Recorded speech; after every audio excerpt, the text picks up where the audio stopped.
بحضور جماهيري وبرسالة مفادها كاف نحن هنا.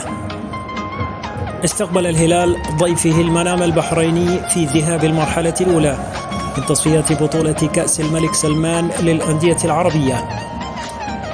المباراة في شوطها الأول اتسمت بتكتل دفاعي للضيوف ومحاولات خجولة لصاحب الأرض، وبعد تعديلات عديدة من جانب المديرين الفنيين في الشوط الثاني، وبعد عديد المحاولات من لاعبي الموج الأزرق، ومن كرة هيأها قائد الهلال محمد عبد الرحمن لزميله انجوما الذي افتتح التسجيل بهذه الطريقة.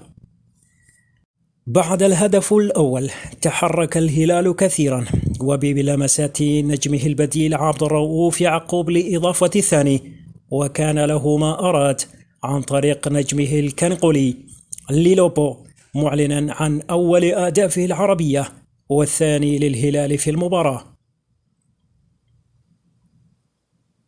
في هذه المباراة ينال إنذار ورقة صفراء.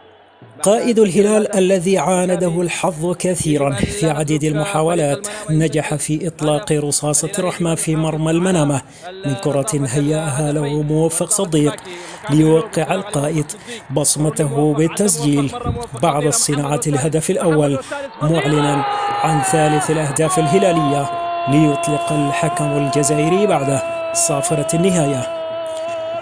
مباراة بمثابة تجربة للمدير الفني الكنغولي فلوران إيبنغي قبل اللقاء الإفريقي أمام الصن داونز الأسبوع المقبل. الكابتن يصالح جماهيره، الكابتن يصالح محبيه محمد